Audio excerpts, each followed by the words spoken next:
میں محسوس کرتا ہے اس کے لیے ٹائم بھی نکال لیتا ہے، پیسے بھی خرچ کر دیتا ہے۔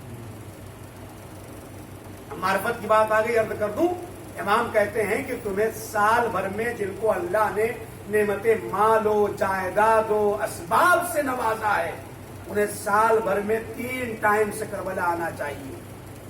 اس کا فائدہ کیا ہوگا؟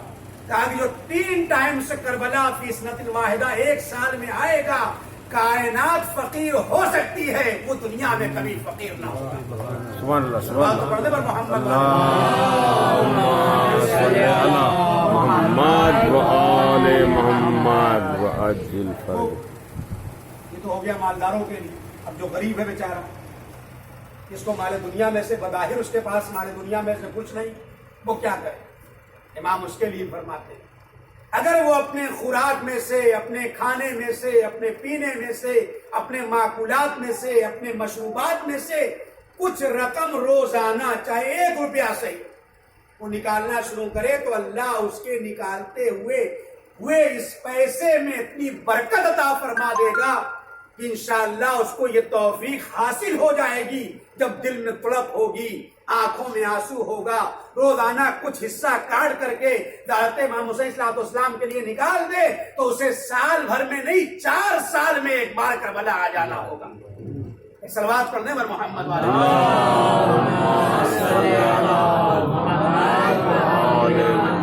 امام کی خواہش کیا ہے؟ مالدار ہو تو سال بھر میں 3 ٹائم سے آئے، غریب ہو تو کم سے کم 4 سال میں ایک بار کربلا امام حسین صلی اللہ علیہ وسلم کی زیارت کے لیے آئے۔ پھر امام فرماتے ہیں یہ تمہارا زیارت پر آنا امام کو کچھ فائدہ نہیں پہنچائے گا۔ توجہ دان محترم، تمہارا زیارت پر آنا امام کو کچھ فائدہ نہیں پہنچائے گا، ہاں تمہارا فائدہ پہنچے گا۔ کیا فائدہ پہنچے گا؟ کہ وَيَزِيدَهُ فِي الْمَالِ، اس کے مال میں برکت ہوگی، وَطُولًا فِي الْعُمْرِ، اس کے عمر میں طولانی کر دی جائے گی، اس کی عمر میں برکت ہوگی۔ اور مال میں برکت کے ساتھ ساتھ، عمر میں برکت ہونے کے ساتھ ساتھ جو حاجتیں لے کر آئے گا، مریض ہوگا تو اس کو شفا مل جائے گی، اور جو حاجتیں لے کر آئے گا بارگاہ خداوندی میں قبول ہو جائے گی۔ صلوات پڑھتے پر محمد۔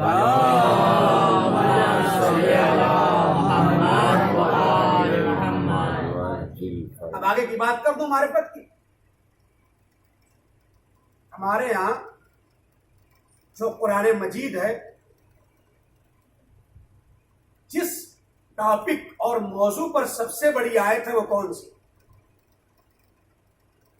اگرچہ یہ ٹاپک تو رمضان المبارک کا ہے، رمضان المبارک میں گفتگو ہونی چاہیے، لیکن کبھی بھی ہو سکتی ہے کیونکہ یہاں سے ریلیٹڈ ہے، یہاں پر ہونا ضروری ہے، اس اعتبار سے جو میں عرض کر رہا ہوں۔ صلوات پڑھنے پر محمد والے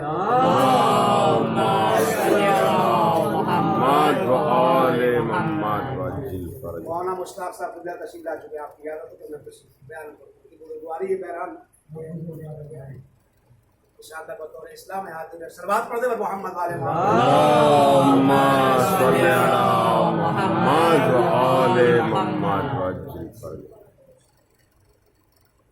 تو پھر ایک بار دہرا دوں کہ اگر انسان مالدار ہے تو سال بھر میں 3 ٹائم سے آئے، اور اگر غریب ہے تو 4 سال میں 1 ٹائم سے آئے، کم سے کم، زیادہ آئے کوئی پریشانی کی بات نہیں، لیکن آئے۔ اب آپ مجھے بتائیے سب سے بڑی آیت قرآن مجید میں کس ٹاپک کے اوپر؟ سب سے بڑی آیت اگر آپ دیکھیں گے سورہ بقرہ میں 1 صفحے کی آیت، اس کا موضوع کیا ہے؟ قرض۔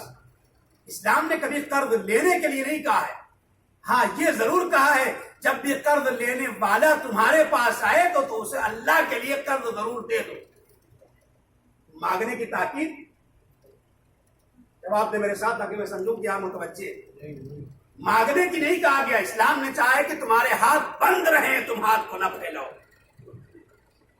مجبوری کی صورت میں پھیلا دو کوئی مسئلہ نہیں، لیکن عام طور سے بھیک مانگنا اسلام کو پسند نہیں۔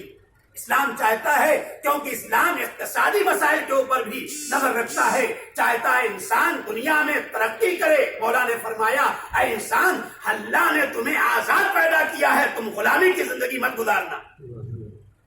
جب پراپرٹی، جب جائیداد، پیسے، مالداری نہیں ہوگی تو انسان غریب ہوگا، جب غریب ہوگا تو پھر غلامی کی زندگی گزارنے کے لیے کبھی اس کی فکر غلام ہوگی، کبھی اس کا وجود غلام ہوگا، کبھی وہ نوکری کر کے غلامی کرے گا۔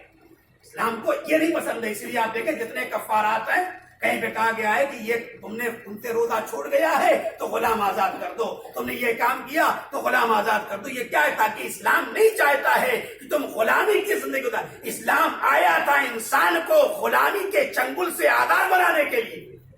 تو جو جانے محترم، زیادہ بھیک مانگنے کے لیے اسلام نے منع کیا.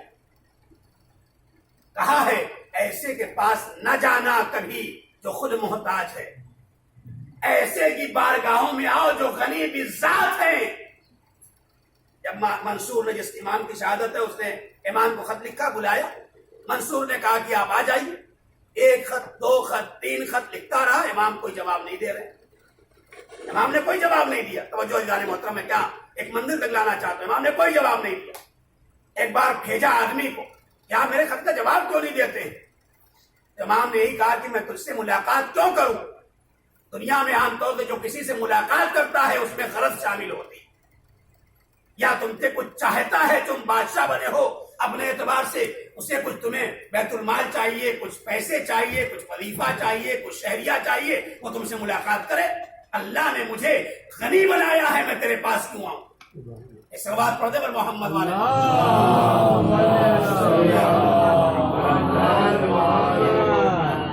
دوسری وجہ آنے کی یہ ہے کہ میں تیرا خوف اور ڈر رکھتا اپنے دل میں کہ تم مجھ سے کچھ چھین لیتا.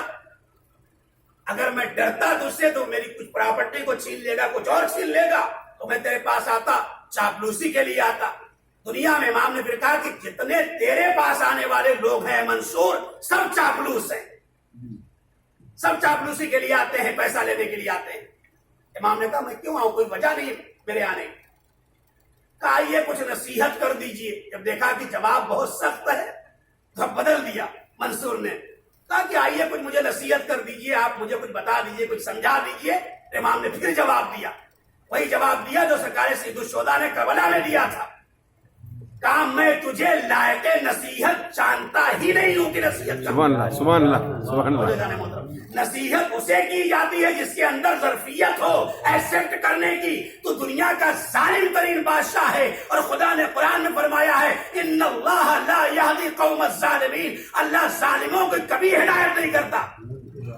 آج آپ دیکھ لیں سعودی عرب میں جو مظالم ہیں، بقی کو جو ویران کیا گیا ہے، جو تشدد ہے، جو بربریت ہے، وہی لوگ ہر روز آنے کے بعد مسجد الحرام میں، مسجد نبوی میں ایک بار نہیں 5 ٹائم تو نماز پڑھتے ہیں، اور 5 ٹائمز میں 10 بار ایک دعا کا مانگنا واجب ہے. توجہ، ایک معرفت کی بات آگے عرض کر لوں. ہمارے پاس دعاؤں کا جو ذخیرہ ہے کسی کے پاس نہیں، لیکن کسی دعا کا پڑھنا واجب، کسی دعا کا پڑھنا واجب نہیں. ہاں ایک دعا ہے جس کا پڑھنا واجب ہے، لا صلاۃ الا بفاتحۃ الکتاب. اگر الحمد نہیں پڑھا تو نماز باطل ہے. جب نماز پڑھنا واجب ہے تو الحمد پڑھنا واجب ہے. اب جب الحمد پڑھے گا تو کہے گا اہدنا الصراط المستقیم. توجہ دانے محترم. اور ایک بار نہیں، جب 17 رکعت نماز پڑھے گا تو 10 ٹائم سے کہے گا اہدنا الصراط المستقیم. اے پروردگار مجھے سیدھے راستے پر قائم رکھ. جن لوگوں کو مل گیا ہے ان کی یہ دعا ہے، جن کو نہیں ملا ہے وہ کہتے ہیں ہمیں دکھا دے. عزیزوں، مکہ مکرمہ میں مسجد نبوی میں 10 ٹائم اس دعا کو دنیا کے سارے مسلمان آ کے مانگتے ہیں. ایک بار نہیں، خانے خدا کے قریب مانگتے ہیں، پروردگار سیدھا راستہ دکھا دے. 10 ٹائمز کہتے ہیں، اللہ نے آج تک دکھایا نہیں. کیوں؟ ان اللہ لا یہدی القوم الظالمین. ان کی پیشانیوں پہ لکھا ہے جس نے بقی کو اجاڑا ہے اس سے بڑا ظالم کون ہوگا، اور ظالم کی اللہ کبھی ہدایت نہیں کرتا ہے. صلوات پڑھنے پر محمد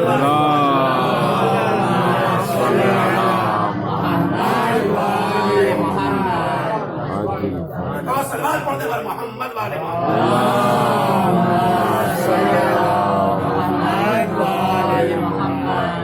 منصور کو جواب دیا میں تجھے لائق نصیحت جانتا ہی نہیں ہوں، تو ظالم، تو تشدد اور ظلم و بربریت کی انتہا کیے ہوئے.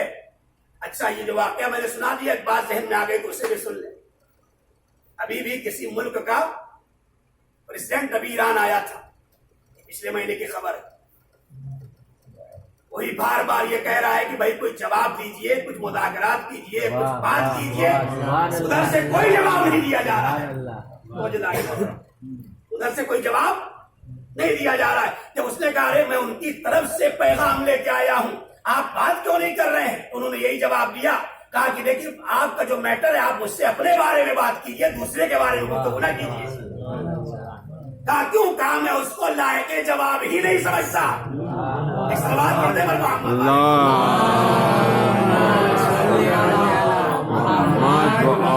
محمد. یہ وہ غلامان امام صادق ہیں جو مکتب صادق سے علیہ السلام سے اپنے آپ کو اس علوم میں سرشار کرتے ہیں, اس کے علوم کے سمندر میں غوطہ زن ہوتے ہیں, جو کل سیرت اہل بیت تھی اسی کی نقاشی کرتے ہیں آج کے اس دور میں, چاہے کل کا منصور ہو یا آج کے دور کے دوسرے ظالمین ہوں. کل جیسے امام نے جواب دیا تھا ویسے ہی غلام نے جواب دیا ہے. سلوات پڑھتے پر محمد والے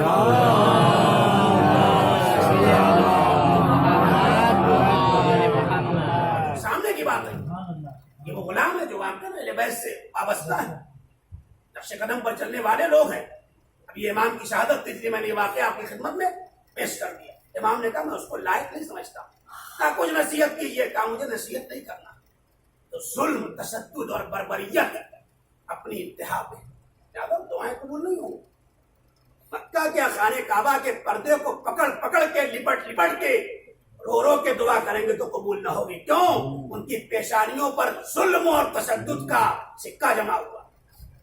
زیادہ وہ دعا قبول ہونے والی نہیں ہے. سلوات پڑھ دے پر محمد والے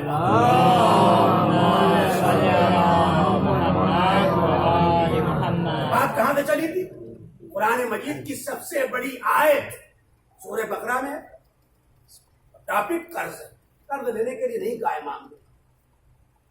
یہ بڑی عجیب بات ہے, بہت عجیب بات. یہ ہماری کمزوریاں ہیں اور عدم معرفت کی باتیں. یہ ہمیں اتنی معرفت نہیں ہے جتنی ہونی چاہیے. دلیل کیا ہے؟ امام یہ کہہ رہے ہیں کہ تم قرض نہ لو. ہاں کچھ جگہوں پہ بتایا ہے کہ یہاں قرض لو. اب دیکھیے آپ مجھے روایت سنائیے گا تو میں متوجہ ہو جاؤں گا. تو میں نے اپنی لالچ کی اس کے روایت سے میں پڑھ رہا ہوں. کہیں نہیں کہا گیا ہے کہ شادی ہو تو قرض لو. میں گارنٹی لیتا ہوں امام ہو کے شادی میں جو تم خرچ کرو گے میں پلٹا دوں گا اسی سال. کوئی روایت نہیں. مکان پراپرٹی لینا ہے تو قرض لے لو. کہیں امام نے ذمہ داری نہیں لی. اچھا پراپرٹی خرید لی, پلاٹ لے لیا, اب مکان اس پہ بننا ہے 2-4 منزلہ تو قرض لے لو. کیوں؟ اپنے قوت بازو پہ بھروسہ ہے. کیا کہہ رہا ہوں جانے محترم, بھروسہ ہے. امام نے کہیں نہیں قرض کے لیے کہا. شادی کے لیے قرض لو, پراپرٹی کے لیے قرض لو, بزنس کے لیے قرض لو, تجارت کے لیے قرض لو, بلڈنگ بنوانے کے لیے قرض لو, فلاں کام کے لیے قرض لو, یہاں تک کہ نظر و نیاز کے لیے قرض لو. تو لینے لگے ہیں.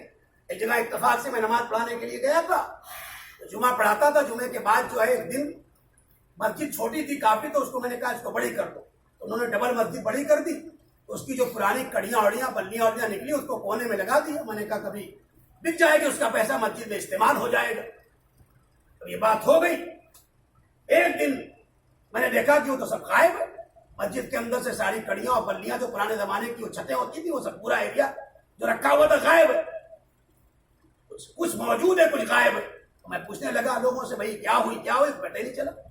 ایک دن ایک صاحب کیا دعوت ہوئی, وہاں جب گیا تو کھانے کے بعد میں نے کہا بڑے افسوس کی بات ہے آج تک پتہ نہیں چل رہا ہے. مسجد میں چوری ہو گیا, چوری ہو گئی اور کڑیاں غائب ہیں, پتہ نہیں چل رہا. کہا حضور کہاں غائب ہوئی؟ میں نے کہا پھر اپنے میں تلاش کر رہا ہوں. کہا تو میں لے کے آیا تھا. میں نے کہا تو آپ نے پیسہ دیا مسجد میں؟ کہا کچھ نہیں پیسہ دیا. کہا میں اپنے کھانے کے لیے تھوڑی لایا تھا. میں نے کہا پھر؟ کہا بھائی نظر و نیاز 22 رجب آنے والی تھی, لوگ گھروں میں آتے ہیں, یہ کرتے ہیں وہ کرتے ہیں, مانگتے ہیں, پوری سبزی دنیا بھر کا, لکڑی اکڑی تھی نہیں. تو میں نے کہا بھائی اس میں بری کیا بات ہے؟ اجتہاد کیا انہوں نے. کہا اس میں بری کیا بات ہے؟ ارے اللہ کے گھر سے لیا, مولا کو پلٹا دیا. یہ سلوات پڑھنے پر محمد والے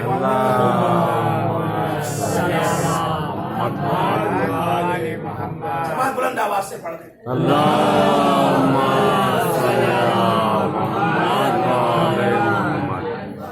میری نگاہ آپ لوگوں پہ کم ہے, گھڑی پہ زیادہ ہے. کیونکہ میں نے تھوڑا زیادہ پڑھ دیا تھا تو آج کم ہی پڑھوں گا. ایک سلوات پڑھنے پر محمد والے اللہم صلی علی محمد و آل محمد.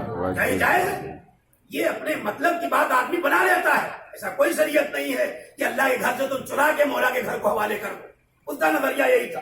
خدا غریب سے رحمت کرے, اس کی معرفت اٹھتی تھی. بہرحال وہ دنیا سے گزر بھی گئے.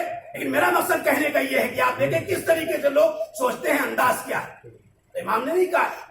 ہاں جہاں امام نے قرض لینے کے لیے نہیں کہا ہے وہاں اپنے قوت بازو پہ خوب بھروسہ کرتے ہیں, اپنی مچھلیوں پر رشک کرتے ہیں. ارے ہم کو اللہ نے توانائی دی ہے, قوت دی ہے, طاقت دی ہے. ارے آج زمین خرید لے کر پیسے دے دیں گے, آج مکان بنوا لے کر ادا کر لیں گے, آج یہ کام کر لے کر ادا کر لیں گے. جہاں امام نے کوئی گارنٹی نہیں لی ہے اور جہاں امام نے یہ کہا ہے تم قرض لو, ہم اسی سال اس سے زیادہ کئی گنا بڑھا کے پلٹائیں گے, وہاں ظاہر سوچتا ہے اما لیں کہ نہ لیں, پتہ نہیں اس سال ہم پلٹا پائیں گے کہ نہیں پلٹا پائیں گے. یہی عدم معرفت کی دلیل ہے. جہاں امام نے گارنٹی لی ہے وہاں قرض لیتے ہوئے سوچتا ہے بندہ, اور جہاں کوئی گارنٹی نہیں لی ہے وہاں لپک لپک کے لیتا ہے. یہی عدم معرفت کی دلیل ہے. صلوات پڑھنے پر محمد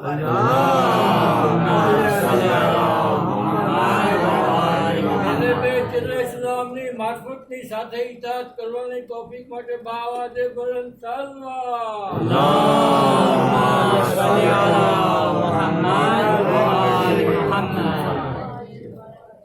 یہ سامنے کی بات. لہذا امام جو سیرت ہے, میں نے واقعہ سوچا تھا لیکن پرانی میں اس کو نہیں چھڑوں گا, انشاءاللہ موقع ہوگا تو کلام کروں گا. ہم زیارت پر آئے ہیں, ایسے زوار دور امام میں موجود ہے کہ جو امام کی زیارت کرنا ہے. ہمارے یہاں مسئلہ یہ نہیں ہے کہ امام دنیا سے کرے, نہیں, امام زندہ ہے. امام کے جتنے اختیارات ظاہری وجود جب تھا ان کا تب تھے, اتنا ہی شہادت کے بعد اختیارات اس سے زیادہ ہیں. کم کا تو کوئی سوال ہی نہیں. امام موجود ہے, زندہ ہے, آپ کی حاجتوں کو پورا کرتے ہیں. وہ امام سامنے ہیں, زندہ ہیں. اس زمانے میں لوگ امام کی زیارت کرنے آتے تھے. یونس کا بیان ہے میں امام کے ساتھ چل رہا ہوں, امام ایک دوسرے سواری پہ, میں دوسری سواری پہ ہوں. اب وجہ تو نہیں تاریخ میں لکھی ہے. وہ کہتے ہیں کہ امام کا جو گھوڑا تھا یا خچر تھا وہ تھوڑا سست چل رہا تھا.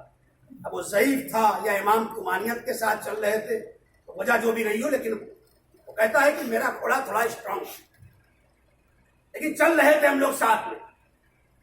اتنے میں امام نے مجھ سے یہ کہا, یہ یونس تو اپنے گھوڑے کو تیز دوڑاؤ, میں اتنی اسپیڈ سے نہیں پہنچنا چاہتا ہوں. اب وجہ چاہے ضعیف رہا ہو, لاغر رہا ہو, جو بھی وجہ رہی. کہا مولا یہ کیوں؟ کہا میرے گھر تم پہلے پہنچ جاؤ, چونکہ میرا ایک زائر میرے گھر پر میرا انتظار کر رہا ہے, تم اس کے استقبال میں مجھ سے پہلے پہنچ جاؤ. صلوات پڑھ دے پر محمد والے.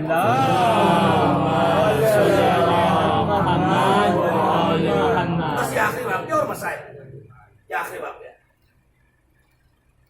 اچھا مولا, زائر کا اتنا احترام, آپ دیکھیں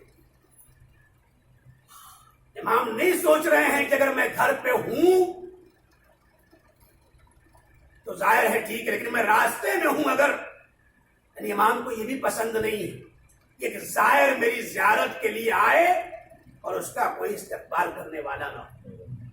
میں نے پڑھی آپ کے سامنے روایت حرم کے اندر, جب زائر نکلتا ہے گھر سے 4000 فرشتے اس کا استقبال کرتے ہیں. جب آ جاتا ہے اس کے ساتھ ساتھ رہتے ہیں, جب جاتا ہے تو اس کو چھوڑنے گھر تک جاتے ہیں, جب وہ مریض ہو جاتا ہے تشریف اس کے عیادت کے لیے آتے ہیں, جب وہ زائر مر جاتا ہے تو اس کے غسل کفن اور نماز جنازہ میں شریک ہوتے ہیں, جب وہ دفن ہو جاتا ہے تو قبر پر بیٹھ کر اس کے لیے استغفار کرتے ہیں زائر کے لیے. اندازہ لگائیے اپنی عظمت. یونس نے پوچھا مولا کون ہے؟ تو مجھے یاد نہیں ہے, آپ کے اسی ٹور میں نے وہ روایت بیان کی ہے یا اس اور ٹور میں. میں نے کہا تھا یہ سلمان کے لیے نہیں, خالی ایسے ایسے بہت سارے کردار ہیں جو ہر دور میں ائمہ نے اپنے آپ سے کسی نہ کسی کو جوڑا ہے. نہ نسلی اعتبار سے ان کا کوئی تعلق تھا، نہ حسبی اعتبار سے. میں بات عرض کر دوں آپ کے سامنے، من لم یسرے حسبو لم یسرے نسبو. جس کا حسب اس کو آگے نہ بڑھا سکے، اس کا نسب اسے کوئی فائدہ نہیں پہنچائے گا. حسب کیا ہے؟ کردار. سادات کی دو قسمیں، ایک نسلی سادات ہوتے ہیں، کچھ حسبی سادات ہوتے ہیں. حسبی کا مطلب کیا ہے کہ اس کا کردار اہل بیت کے کردار سے ملتا جلتا ہے، چاہے وہ کسی نسل کا ہو. اب یہ جو آیا ہے امام سے ملاقات اور زیارت کرنے کے لیے، کہاں سے آیا ہے؟ قم سے گیا ہے مدینے. نام کیا ہے؟ عیسیٰ. تاریخ میں عظیم شخصیت ہے. عیسیٰ مدینے سے چل کر چھٹے امام کی زیارت کرنے کے لیے گھر پہنچے.